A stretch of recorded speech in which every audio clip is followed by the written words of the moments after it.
Le sens, il se révèle au moment où les choses deviennent un peu plus dures, un peu plus longues, un peu plus lassantes, et c'est un peu une sorte de relais de dynamique ou de relais de croissance. Et c'est là où on se rend compte qu'en fait, il n'y était pas et qu'on était motivé peut-être pour d'autres raisons. Et moi, je vais être très franc, puisque on est quand même sur un podcast où on parle de ça. J'avais monté à la base Dataiku, enfin pas Dataiku spécifiquement, mais j'avais souhaité monter une entreprise parce que je souhaitais être indépendant financièrement. J'avais le rêve que si ça marchait, je pourrais me mettre à l'abri. Donc ça a été un moteur aussi au début de l'aventure. C'est curieux cette méfiance autour de l'investissement financier. Alors qu'investir est tout simplement incontournable pour construire le monde de demain, quelle que soit la manière dont on l'imagine. Et vous savez quoi ? Prendre conscience de cette réalité, c'est déjà apporter une première pierre à son édifice. Bonjour, je suis Aurore Perrin et mon objectif avec Just Focus, c'est de mettre en lumière le pont entre des investisseurs qui ont des idées, des projets, des convictions et leurs investissements qui sont un moyen de créer un futur qui leur ressemble. En proposant un nouveau rapport à l'argent, aussi exigeant sur sa performance que sur son sens, Just Focus est une invitation à passer à l'action. Bonjour à tous, j'ai le plaisir d'accueillir aujourd'hui Marc Batty. Bonjour Marc, j'espère que tu vas bien. Bonjour Aurore, tout va bien, merci. Marc, je trouve que tu es un peu l'invité parfait pour Just Focus, donc je suis vraiment ravie d'avoir la chance d'échanger avec toi aujourd'hui. Alors pourquoi parfait ? C'est pas pour te mettre la pression, mais tout simplement parce que tu as une conscience aiguë de l'importance de l'investissement financier pour construire le monde de demain, et en découle une approche quasi politique de l'investissement que tu mets au service de la transition écologique depuis 2019. En quelques mots, tu es ingénieur agronome, mais tu as travaillé dans l'informatique et la tech entre 2001 et 2019 en cofondant Dataiku, un éditeur de logiciels dans le domaine de la data et de l'intelligence artificielle. Et aujourd'hui, en tant que cofondateur de FEV, Ferme en Vie, tu contribues à la transition agroécologique en France en facilitant l'installation de la nouvelle génération d'agriculteurs et d'agricultrices. Alors dit comme cela, j'ai un peu l'impression que tu as fait un grand écart.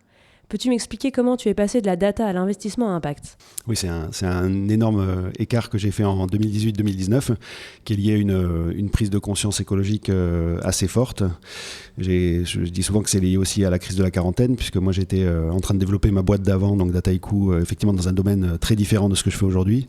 On était donc à l'étranger avec ma famille, je venais d'avoir 40 ans, j'avais eu un enfant, c'est souvent des déclencheurs assez forts de changement, et je me rendais compte avec une boîte qui marchait très bien en pleine bourre que je ressentais cette perte de sens qui est quand même assez prégnante chez pas mal de nos concitoyens à l'heure actuelle, et ce qui était vraiment le plus frappant, c'est qu'en étant à New York, je me rendais compte à travers nos quelques retours en France que la conscience écologique était en train de monter un petit peu, même si on sait qu'on est très loin du chemin en France. Quant aux US, à mon retour à New York, dans les repas ou les discussions à la machine à café avec mes collègues, ce sujet percolait pas du tout, et donc je me rendais bien compte que le monde était à deux vitesses, si ce n'est évidemment plus, et ça m'a vraiment choqué de voir ça.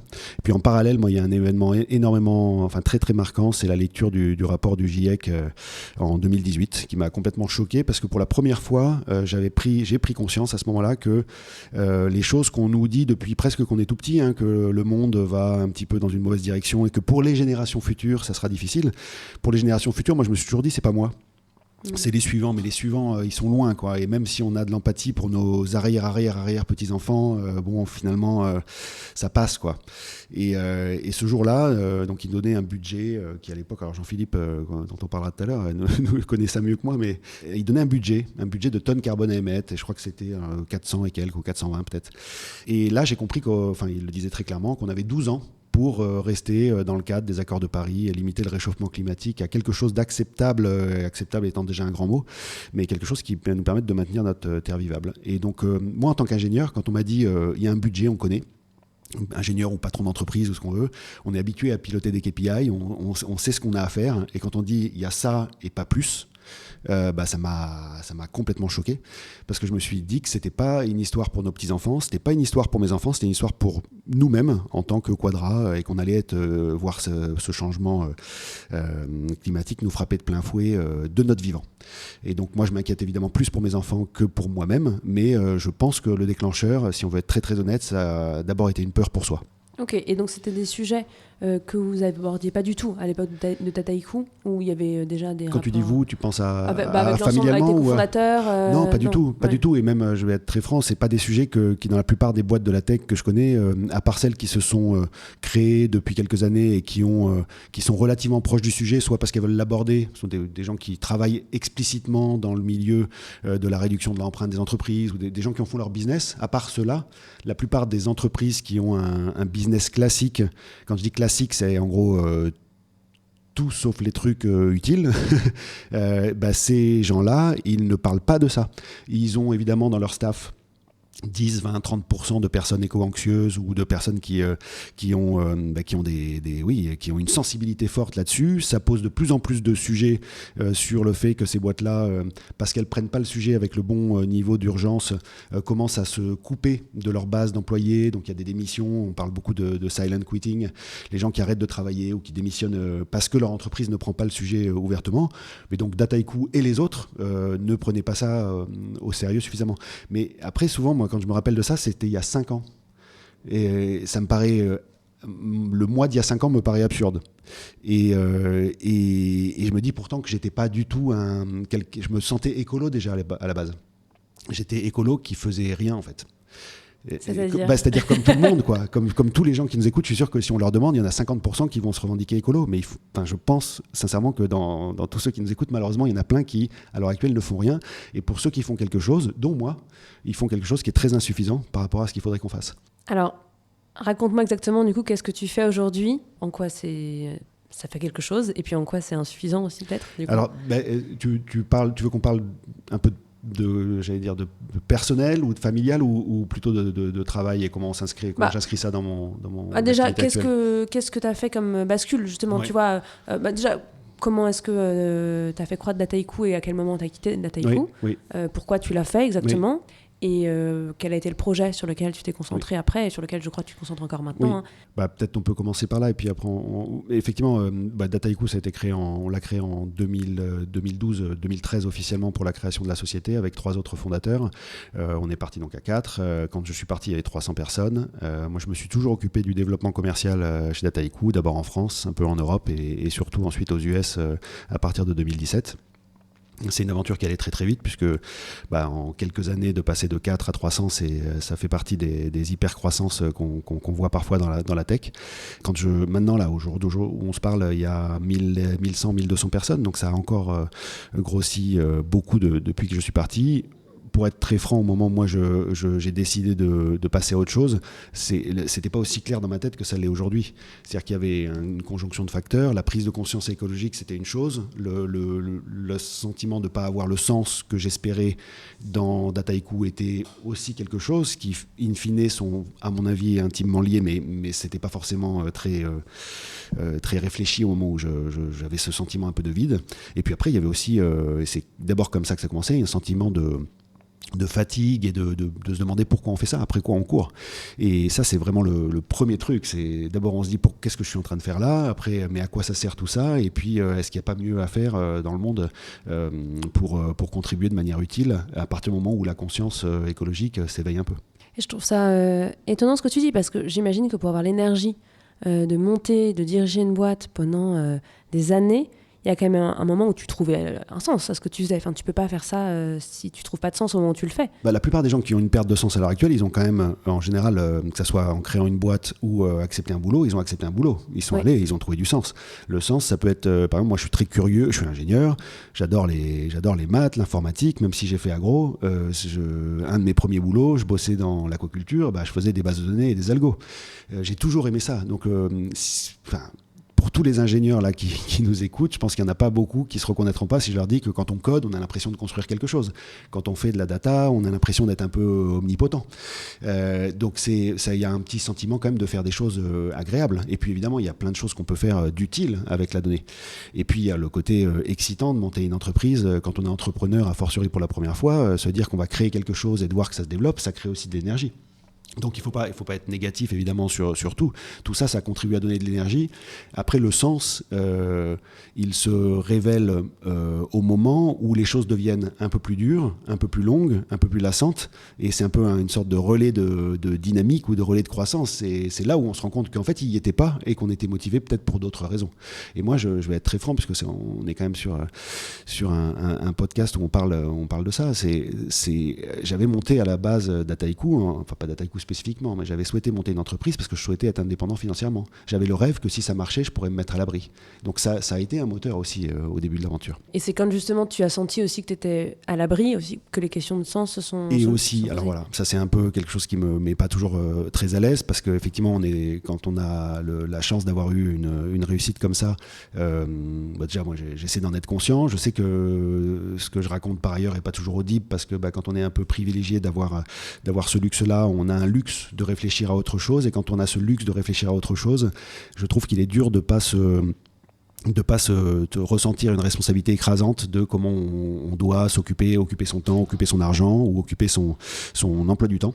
Et c'est un peu les sujets, d'ailleurs, comme tu sais, sur lesquels je milite pas mal. Je comprends qu'il y ait toute une partie de la population qui soit pas capable ou en capacité d'agir immédiatement sur certains sujets, notamment le sujet de l'investissement. Tout le monde n'a pas de l'argent à investir, il faut être très honnête là-dessus. C'est même très rare, en fait. C'est même très rare. Donc en fait, cette question-là, elle est un peu... on parle qu'à des personnes privilégiées, mais si vous êtes privilégié, en fait, on en reparlera, mais je trouve ça complètement ahurissant à l'heure actuelle de ne pas être all-in sur l'investissement dans les sujets qui comptent, parce qu'on n'aura pas 3 tentatives. Après, pour les gens qui nous écoutent et qui n'ont pas encore la chance peut-être d'avoir de l'argent à investir, il y a plein d'autres actions au niveau personnel qui permettent d'aligner nos comportements avec des choses qui sont souhaitables pour le futur qu'on veut construire. Donc ça, on pourrait y revenir également. Comme tu le dis, il y a plein de gens qui n'ont pas forcément la capacité financière de faire la différence. Mais personnellement, est-ce qu'il y a des choses que toi, tu as mises en place et que tu penses seraient applicables à n'importe qui, et d'ailleurs que le toi d'avant d'Ataiku aurait pu déjà faire ? Oui, il y a des choses évidentes. Alors c'est la première que nous on a faite, c'est qu'on se sentait loin en étant à New York de notre famille. À l'heure actuelle, ça paraît naturel, voire même souhaitable, puisque les grandes écoles, pour ceux qui ont fait ça, encouragent les gens à aller faire des cursus à l'étranger. Il y a 50 ans ou même 30 ans, en vrai, ça n'existait pas trop. C'était l'exception. Et quand on partait à l'étranger en disant au revoir à sa famille parce qu'on la reverrait dans 3 ans ou dans 10 ans. Ou peut-être pas. Là, c'est quand on partait il y a longtemps à l'étranger. Mais c'est vrai, quand même, il y a eu une époque où c'était ça. Maintenant, on part à l'étranger en se disant que de toute façon, on se voit à Noël. Donc nous, déjà, ça nous gênait un petit peu en étant à New York et on rentrait pas si souvent en France. Moi, la plupart de mes collègues dans les startups, ils rentraient 2 fois par mois en France parce qu'en fait, il y avait des meetings, des trucs comme ça. Moi, je rentrais tous les 3 mois. Mais tous les 3 mois, un aller-retour à New York, c'est 2 tonnes de CO2. Tous les 3 mois, ça fait 4 par an, plus 1 ou 2 extras parce qu'il se passe toujours un truc. Et en fait, c'est pas vraiment 3 mois. Quand on fait la moyenne lycée sur l'année, ça fait 1 fois tous les 2 mois. Puis on continue comme ça, et puis on se retrouve à faire 20 tonnes, 50 tonnes d'avions parce qu'on vit loin. Et donc là, on peut se dire que c'est pas vraiment moi, parce que c'est mon boulot. Mais c'est aussi un choix de vie, c'est mon boulot, d'aller vivre à l'étranger. Ça. Donc nous, on a dit, on se rapproche des familles, déjà parce que c'est chouette d'être à côté de notre famille, parce qu'on a un gamin, maintenant on en a 2, que les grands-parents, on vieillit tous, que c'est bien de se voir. Et le simple fait de faire du rapprochement familial, c'est con, mais on dépense moins de budget carbone. Et donc dans cette logique-là, le pas suivant, c'était de se dire on fait un effort énorme sur l'avion. Alors on ne s'est pas dit on arrête l'avion, on ne s'était toujours pas dit, mais il se trouve qu'on ne l'a pas pris depuis plus de 4 ans. Donc le jour où on a posé nos valises en rentrant de New York, on n'a pas remis depuis de novembre 2019 un pied dans un avion. On ne veut pas dire jamais parce qu'en fait déjà, moi je me rends compte que je suis un peu jusqu'au boutiste sur plein de choses et que quand je dis jamais, ça me met une pression... comme j'aime bien honorer mes engagements, ça me met une pression trop forte. Et en fait, je préfère, à partir du moment où pas grand monde ne fait ça en France à l'heure actuelle, me dire que ça peut revenir et que c'est charge à moi de gérer mon truc. Mais mon objectif sur ce point-là, c'est d'être toujours mieux disant que la moyenne, c'est-à-dire d'être toujours en avance et de montrer à travers ce changement de comportement qu'on peut le faire. Moi, j'ai pas l'impression d'avoir passé des vacances pourries depuis 4 ans. On peut se balader en France, nous on prend la voiture encore et on a une consommation normale de voiture, ce qui veut dire pas terrible mais normal, mais on prend plus l'avion. Et après, il y a plein de choses. Donc ça, c'est l'avion. S'il y en a qui le savent pas, c'est pour ça que c'est pas une histoire d'argent, parce que prendre l'avion, ça coûte moins cher que prendre l'avion. Voilà. Et en fait, c'est ce que les gens parfois pensent, c'est que l'écologie c'est un sport de riches. C'est pas vrai. L'écologie c'est avant tout de la sobriété, donc c'est moins dépensé. Donc quand on dépense moins, c'est pas compliqué en fait. Et donc un autre truc qu'on fait, sur lesquels il faut que les gens soient conscients, c'est qu'il y a évidemment l'énergie, mais ça c'est encore un truc un peu compliqué. Mais ensuite c'est l'alimentation. L'alimentation, enlever de la viande dans son alimentation, un peu, beaucoup, voire totalement. Donc nous on n'est pas végétarien, mais plus le temps passe, plus on tend vers un régime qui est vraiment flexitarien. Alors pas flexitarien comme certains le disent, hein. Flexitarien ça veut pas dire enlever une côte de bœuf une fois dans le mois, hein. C'est flexitarien, ça veut dire manger un peu de viande quand ça se présente. Voilà. Et ça c'est deux impacts majeurs. Avec ça, plus un peu d'autres efforts, n'importe quel Français peut passer du jour au lendemain de 9 à 6 tonnes, en gros. Enfin, quand je dis 9, c'est pas vrai, parce que ceux qui nous écoutent et qui prennent l'avion 3 fois par an, ils sont pas à 9, ils sont à 14. Et la moyenne des Français est à 9, pardon, parce que tout le monde ne connaît pas ce sujet. Donc on est à 9, il faudra qu'on soit à 2 en 2050. Il faut le faire selon une trajectoire qui soit pas de faire tous 20 tonnes jusqu'en 2049, puis 2 tonnes en 2050, parce que ce qui compte, c'est chaque tonne qu'on ajoute dans l'atmosphère qui nous propulse dans un monde qu'on ne maîtrise pas. Donc, il faut déjà passer de 9 tonnes en moyenne à 2 tonnes selon une vraie courbe, pas juste faire un petit sommet avant. Une fois qu'on s'est dit ça, moi je suis à 6 tonnes, j'espérais être à 5, parce qu'il y a 2-3 trucs qu'il faut que je règle encore, mais je pense sincèrement que n'importe quel Français peut se mettre à 5 sans effort majeur. Ok, mais de ne pas prendre l'avion, c'est un effort majeur pour plein de gens. Et moi, ce qui me frustre le plus, c'est pas de ne pas prendre l'avion. C'est que je ne prends pas l'avion, mais que tout le monde autour de moi le prend. Ouais, ça, c'est très très dur à vivre. Ouais, ça, c'est clair. Non, c'est clair. Parce qu'on se dit, en fait, moi, mon trajet d'avion, il ne changerait rien. Et en même temps, on se dit aussi que si tout le monde pense comme ça, il ne se passera rien. Exactement. Ouais. Et socialement, j'insiste, c'est pas dur de prendre des vacances en France ou pas loin, ou prendre le bus, ou prendre un train de nuit. C'est même fantastique. Dans la plupart du cas. Mais ce qui est dur, c'est d'entendre à la sortie de l'école le papa ou la maman du copain du fiston qui parle de leur futur voyage à Bali pour février. Parce que ça, on se dit, mais merde, moi je suis en train de faire ça. En fait, en vrai, je peux me le permettre. Je pourrais aller à Bali plusieurs fois par an si j'ai envie, et je le fais pas. Donc pourquoi les autres continuent à le faire? Et après, ça amène d'autres questions qui sont quand même plus philosophiquement compliquées. C'est que moi, j'ai pas voyagé avant l'âge de 22 ans, donc je me sens pas complètement pour y gâter là-dessus. Mais quand, on va dire, entre 2016 et 2019, quand on était aux US, n'importe quel trajet, ça se fait en avion. J'ai eu une consommation, on va dire, sur 5 ou 10 ans de ma vie d'avion qui était tout à fait semblable à tous les gens qui nous écoutent. Enfin, semblable aux gens aisés, qui sont ceux qui, a priori, nous écoutent quand même. Et tu penses que c'est pas aussi le rôle de l'État, par exemple, d'interdire, justement, d'influer les comportements, que c'est vraiment une action qui doit être d'abord individuelle? Parce qu'il y a aussi ce discours-là qui dit un peu, tant que c'est autorisé, je le fais. Si c'était si grave, le problème, c'est que, il y a énormément de choses. La plupart de ce qui est autorisé à l'heure actuelle, si on était raisonnable, on serait interdit et on se foutrait en prison. Mais parce qu'on pourra parler de l'investissement après. Hein, on autorise d'investir dans plein de choses qui devraient être fondamentalement illégales. Faire travailler des enfants, ça marche pas. Défoncer la planète et se pourrir. Parce qu'on parle, il y a le CO2, hein, mais il y a toutes les pollutions chimiques, il y a le cycle de l'eau, le cycle de l'azote, il y a énormément de choses qui... en gros, à peu près tout qui déconne. Tout ça devrait être illégal, évidemment. Maintenant, souvent, ce qui se passe, c'est que les citoyens se disent c'est à l'État de le faire, l'État dit c'est aux entreprises, les entreprises disent c'est les comportements individuels. Ça s'appelle le triangle de l'inaction.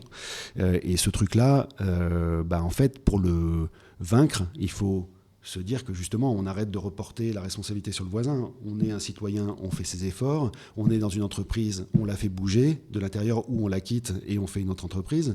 On est citoyen, on vote pour des politiques qui, on espère, vont faire les choses. Mais qui va voter pour quelqu'un qui va lui interdire, lui mettre un quota carbone sur la figure? C'est une discussion qu'on a fréquemment là. Qui va voter pour ça? Personne. Donc ce qui va se passer, c'est qu'on aura des gens qui seront élus qui s'en foutront. Je ne crois pas du tout en une dictature verte, quelqu'un qui va nous imposer des choses. Je crois assez volontairement au fait qu'à un moment, on aura une dictature tout court de gens qui font des choses qui sont à la fois pas bonnes pour nous et pas bonnes pour la planète. Ça, j'y crois assez volontairement. Juste parce qu'on est dans le repli. On le voit un peu, même légèrement, ou c'est déjà un peu le début en ce moment. On est dans le repli sur nous parce que ça ne marche pas et on n'arrive pas à mettre des mots dessus. Et ce qui ne marche pas, c'est les inégalités sociales, c'est le fait qu'on est en train de défoncer notre planète. Tout ça, on essaie juste de le voir sur le prisme du chômage, de la croissance, du pouvoir d'achat. Mais c'est des symptômes directs du fait qu'on ne sait pas vivre sur notre planète. On ne sait pas vivre en société correctement en ce moment. Ça va faire la transition avec l'autre sujet sur lequel je voulais quand même vraiment t'entendre, faire mon vie. Je pense que c'est aussi une manière justement d'apprendre à vivre ensemble sur notre planète. Parce que si j'ai bien compris, c'est aussi une manière de créer du lien entre les personnes et de financer des projets. Est-ce que tu peux nous expliquer ce que tu fais avec Femmes en Vie Ouais. Oui, donc FEV, moi je suis le fondateur de FEV, on a créé ça en 2020 avec 2 autres personnes, Simon et Vincent. On est une entreprise à mission, on aide la nouvelle génération d'agriculteurs et d'agricultrices à s'installer en agroécologie. Agroécologie, c'est un ensemble de pratiques, pour nous, les gens mettent un peu la définition qu'ils veulent derrière, mais pour nous c'est une agriculture qui va au-delà de l'agriculture biologique. On n'essaie pas de remplacer l'agriculture biologique, qui est quelque chose qui existe depuis 40 ans, qui a des avantages, quelques petits inconvénients, mais on essaie d'aller au-delà de ça, parce qu'il y a eu beaucoup de choses dans l'agriculture qui se sont passées au cours des dernières années où on prend un label, on essaie de le remplacer par un autre. Là aussi, on s'agite beaucoup de gymnastique pour essayer de finalement noyer le poisson, mais fondamentalement, il ne faut pas détricoter ce qui est bien fait à l'heure actuelle, c'est-à-dire le bio. Il faut juste aller au-delà sur les choses qui sont encore perfectibles. Et donc nous, on a créé une charte agroécologique qui prend les bases du bio. Pourquoi ? Parce que c'est un label qui est connu des consommateurs, qui est auditable par des tiers. Donc ça veut dire que ça enlève une responsabilité à FEV et surtout ça crée de la crédibilité. Si FEV dit nous on a créé un truc, c'est génial, et puis en plus on se l'audite nous-mêmes, on comprend bien que ça n'a aucune espèce de valeur. Donc on a créé cette charte-là, et cette charte elle a vocation, en plus de critères agronomiques très exigeants, pour d'une part respecter les sols, pas polluer l'eau, faire attention à la biodiversité environnante dans les champs, on a créé des critères qui ont plutôt une dimension sociale.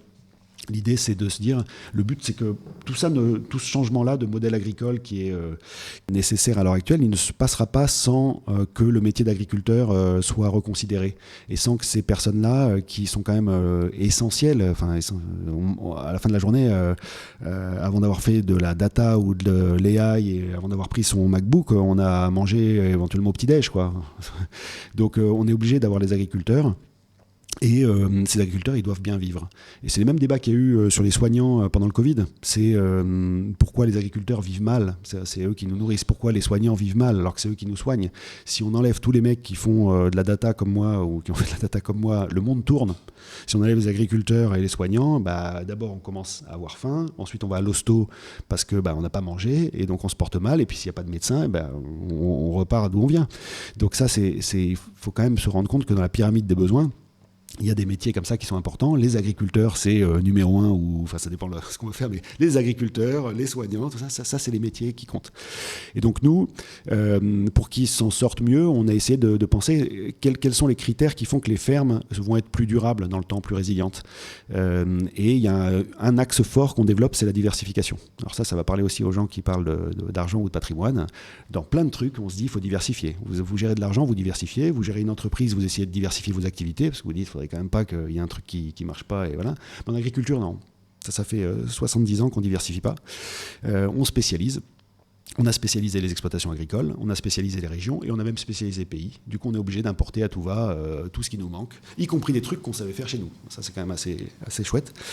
Et dans ce cadre-là, la diversification, nous, on le voit comme un moyen, déjà de préparer le fait que, comme le climat est en train de remonter à vitesse grand V, et qu'on aura, je n'ai pas les chiffres exacts, mais le climat de Marseille probablement au milieu, voire au nord de la France dans quelques années, si vous misez tout sur une exploitation agricole, sur un type de culture dans le sud de la France, et que, pas de bol, dans 5 ans, il n'y a plus d'eau, ça ne marche pas. Donc, le fait de diversifier les productions, de commencer à réimplémenter des nouvelles cultures, ou quand on plante des arbres, des essences qui seront peut-être adaptées au climat de demain. Le fait d'un point de vue purement économique, d'être capable de diversifier, c'est se préparer aux aléas. Il y a une grippe aviaire, un atelier volaille, ça n'a pas marché cette année. Mais par contre, on peut faire du tourisme à côté. Ou alors parce que le revenu de telle ou telle ligne de produits ne marche pas très bien, mais que j'avais transformé à la ferme une partie de ces produits, j'arrive à avoir une meilleure valeur ajoutée. Et donc, tout ça pour dire quoi ? C'est que dans notre installation agricole, nous, ce qu'on aime faire, c'est mettre les agriculteurs et agricultrices dans des conditions, on espère, de réussite, en les encourageant à créer des fermes qui soient résilientes. Et comment on fait ça ? On fait des fermes diversifiées avec eux. Donc on installe plusieurs ateliers, on leur permet idéalement de penser à l'internalisation de la transformation, donc transformation de fromage par exemple à la ferme, mais aussi à la maîtrise de leur circuit de distribution, parce qu'en fait, là où la plupart des marges se sont évaporées et font que les agriculteurs sont pris en ciseaux et mangent pas à leur faim pour certains, c'est que les marges ont été confisquées par l'aval de la filière, donc l'agroalimentaire d'une part, sur la transformation, et la grande distribution de l'autre côté. Et donc si vous commencez à faire un peu de transfo, vous gardez de la valeur ajoutée en interne, et si vous commencez à vous préoccuper de vos circuits de distribution, là aussi, vous êtes un peu plus maître de votre destin que quand vous êtes sur des filières longues, 100% en grande distrib. Voilà, donc ça c'est ce qu'on fait, et alors peut-être parce que là je suis rentré un peu trop vite dans ce débat, mais pourquoi ça crée du lien, pour répondre à ta question? Ça crée du lien déjà parce qu'on admet que le métier de l'agriculteur est important, on les met dans des conditions de réussite, ils vont pouvoir rayonner à l'échelle de leur territoire localement, mais aussi et surtout que cette transition on la finance grâce à l'aide des citoyens. Et en fait, la façon précise de FEV d'aider ces installations, c'est de dire on va collecter de l'argent, donc des investissements auprès des particuliers et un peu des institutionnels également. On va mettre ça dans une grande tirelire. Donc là, à l'heure actuelle, on a collecté 13 millions d'euros depuis 2 ans et demi sur cette partie-là. 13 millions d'euros, grosse tirelire. Avec ça, on achète des fermes, qui sont les fermes qui sont en train de disparaître. Il y a 200 000 exploitations dans les 10 ans qui vont disparaître. Donc en gros, la moitié sur 400 000. Pourquoi ? Parce que c'est toute la génération baby boom et un peu plus vieille, puisqu'il y a certains agriculteurs qui n'ont pas eu le loisir jusqu'à présent de prendre leur retraite, mais en gros, les gens qui ont 65, 70 ans, qui partent à la retraite maintenant, qui vont devoir céder leur exploitation dans la plupart des cas, qui vont avoir du mal à la céder parce qu'il y a peu de repreneurs en face.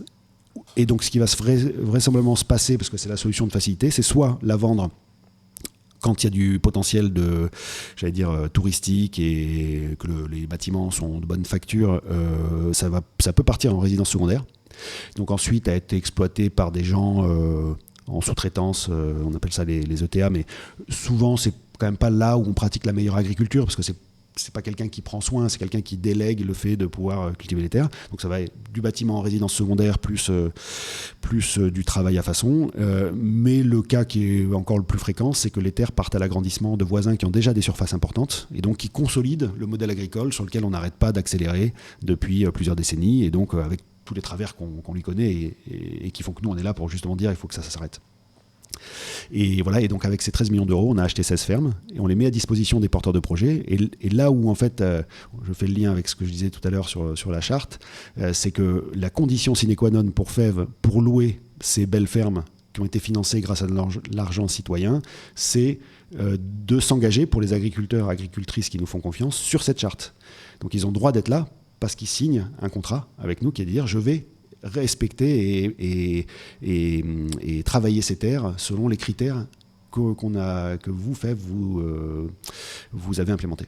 Donc ce sont des agriculteurs ou des agricultrices qui sont locataires de fermes qui vous appartiennent. Oui, enfin pas qui nous appartiennent, qui appartiennent aux citoyens. Qui appartiennent aux citoyens qui ont contribué. Oui. Et qui étaient déjà agriculteurs, agricultrices avant, ou qui se forment aussi sur le tas. Alors, non, ils ne se forment pas sur le tas. Il y en a, souvent, ce sont des gens qui ont été salariés agricoles. Ça peut être des reconversions. C'est rarement, et je pense qu'il faut raison garder, c'est rarement des gens qui viennent de quitter leur boulot chez Capgemini et qui se lancent 6 mois après. Parce que ça, il faut être assez réaliste. Hein, c'est une reconversion. Une reconversion dans n'importe quel métier, l'artisanat ou je sais pas, n'importe quelle autre chose. Ça prend toujours du temps.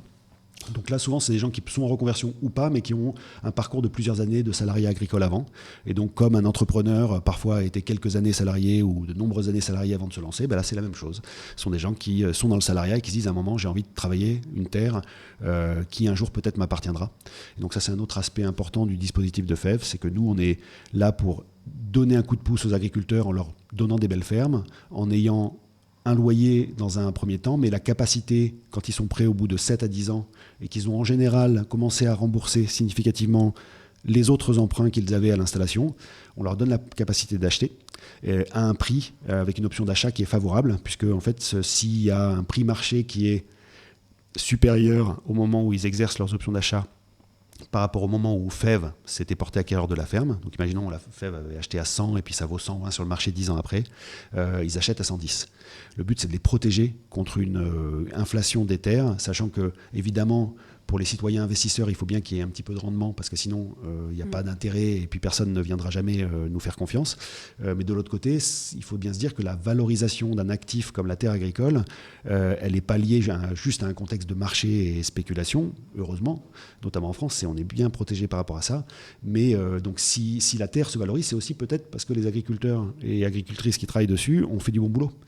Et pour l'instant, ça ne se voit pas encore trop sur les prix agricoles. C'est-à-dire que vous pouvez acheter des terres relativement pauvres ou des terres un peu plus riches.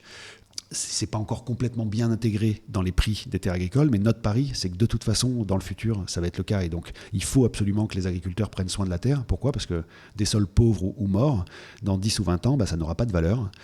C'est un peu le désert, c'est pareil. Et donc, si on veut se nourrir, il faudra des sols riches et on a besoin d'encourager les gens qui font bien ce boulot-là. C'est quoi la typologie de tes investisseurs chez FEV ? Parce qu'on a parlé du coup qui étaient les agriculteurs. Oui, bien sûr.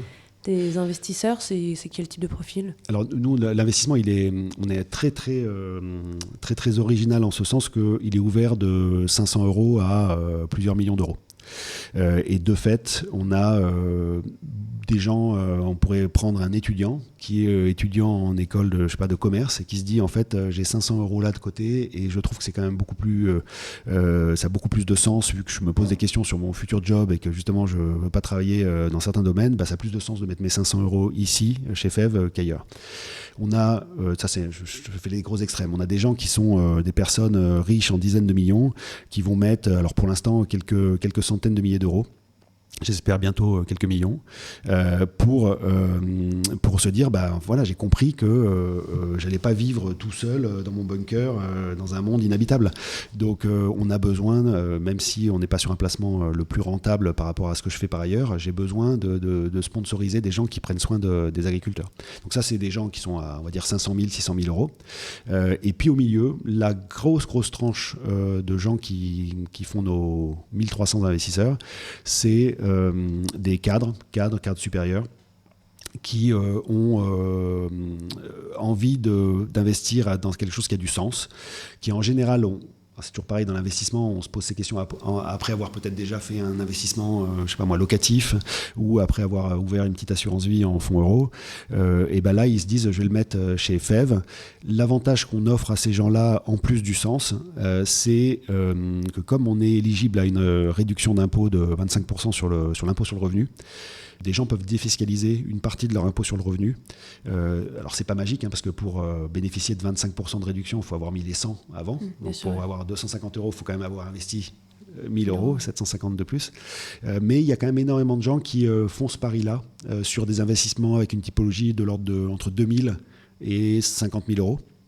Et quelque chose qui est assez intéressant, c'est que typiquement cette année, sur cette tranche de clients-là, ceux qui avaient mis en 2022 chez FEV, il y en a 45% qui ont remis en 2023. D'accord. Donc il y a une sorte de fidélisation, c'est qu'au bout d'un moment, quand on commence à se dire, est-ce qu'il y a un moyen intelligent d'enlever un petit peu d'impôt sur le revenu et qu'on trouve une solution comme FEV, et après c'est facile parce que c'est à la fois chouette, c'est bien géré, et donc les gens reviennent.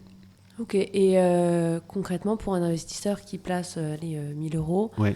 Ton argent, il est bloqué pendant 10 ans, il est alloué à une ferme spécifiquement ou il est globalisé Comment ça il touche une rente par rapport au loyer qui est versé ou pas du tout ? Déjà, c'est mutualisé, c'est une foncière. Donc c'est pour ça que je dis c'est une grosse tirelire. Et puis on achète tous, en tant que citoyens, un ensemble de fermes. Donc ça, c'est fait... on a bien conscience que ça serait encore mieux peut-être sur le papier de se dire, tiens, j'investis dans telle ferme en particulier. Ça pourrait être un argument marketing, mais en pratique, ce qu'on essaie de faire, c'est quelque chose qui soit rationnel pour les citoyens. Et donc, on préfère leur dire, vous participez à une aventure commune et nationale. Il y a plein de belles fermes dedans et ça permet quand même de limiter au maximum le risque. Bah oui.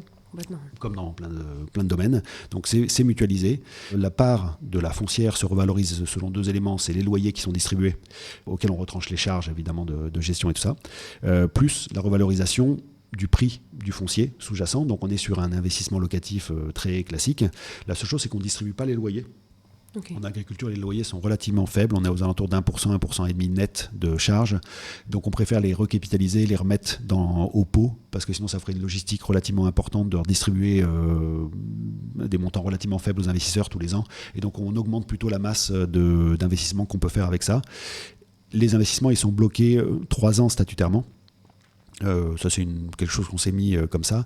Mais surtout, ils sont limités à 7 ans. Enfin, ils sont limités. Ils sont bloqués pendant 7 ans pour tous les gens qui font la demande de la réduction d'impôt sur le revenu. D'accord. Et ça, c'est le même dispositif que tu as sur l'investissement dans les PME. Je crois que c'est la loi Madelin. Tu investis dans n'importe quelle start-up. Tu peux bénéficier de ces 25%. Alors, je suis en train de changer d'ailleurs, mais tu pouvais bénéficier de ces 25% en contrepartie d'une détention minimale de 7 ans. Ce qui est bien, parce que c'est quand même un encouragement de l'État sur certains types d'entreprises. Donc, prenons ce qui est bon, hein. Mais l'idée, c'est d'éviter un effet d'aubaine, de dire tiens, j'investis là et puis dès que je peux, je sors. Non, si on investit dans une entreprise, historiquement, c'était à ça que ça servait. On investit dans une entreprise, c'est pour la soutenir, idéalement sur le temps long. On n'est pas en train de boursicoter ou de faire du trading haute fréquence. Et donc voilà, c'est 7 ans. On est sur un investissement où clairement, les gens, ils le font pour le sens. Et donc, ça dure là. Si l'idée, c'est d'avoir de l'épargne disponible à 6 mois, il vaut mieux faire un compte à terme. Voilà, Just Focus est terminé pour aujourd'hui. Un grand merci à Sapiens, premier family office digital qui a rendu possible sa réalisation. Si cet épisode vous a plu et que vous souhaitez le soutenir, il existe plusieurs manières de le faire. Parlez-en autour de vous et partagez-le largement sur les réseaux sociaux. Pensez à mettre un commentaire 5 étoiles sur Apple Podcasts et bien sûr, abonnez-vous pour ne pas manquer les prochains épisodes. Dans le prochain épisode, nous accueillerons Rémi Douchet. Et avec lui et Marc, nous irons plus loin sur les questions de l'investissement financier. Comment avoir un impact lorsqu'on a de l'argent à placer? Peut-on dissocier le risque pour soi du risque pour la planète? Combien de points de TRI vaut son habitabilité? On en parle la semaine prochaine.